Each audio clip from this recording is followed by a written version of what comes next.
Dibin duruşmeya demdema azadiya rêber Apoye, Kongrastara Kantona Qamişlo Hesekê ji bo şermezarkirina tecrîda giran a li dijî rêber Abdullah Öcalan mîtîng li darxistin. Mîtînga Kantona Qamişlo li stadgeha Semkiço bi bejdarbûna bi dehan jinan pêk hat.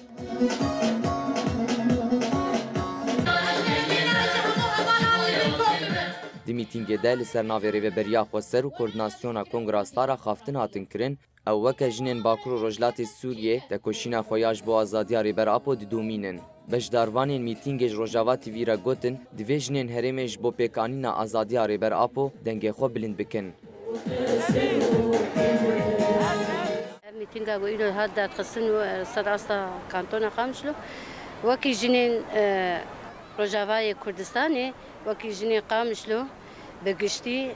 gerek em xwedînerîn û helwestin ji bo azadiya serokê xwe em îro em giş li qada bin em 24 saetê xwe em banga me yek bi azadiya serok bê serok jiyan nabe em ê çawa bikin divabe em kar û xebatê xwe em xurt bikin em tekoşîna xwe bilind bikin got serokê me di nav me de azad jiyan bike.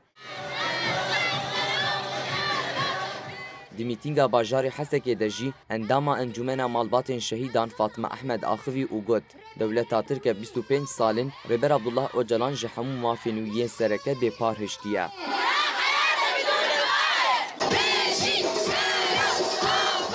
Beşdarên mîtingê destnîşan kirin ku tecrîda li dijî rêber Apo li dijî tevahî pîvanên mirovahiyê ne. Yani hukukul insan yani tecari لكلكي إنسان مظلوم ناس ساكن الكلك دشمن ساكنه أم تخوازن دقي خبكين حقوق الإنسان يعني في سروك يعني أوجي حقك يوي هي يعني وكي سانكي مالباتا درباس الجمي محامي درباس الجمي ببي يعني أف حقوق في سراكرنا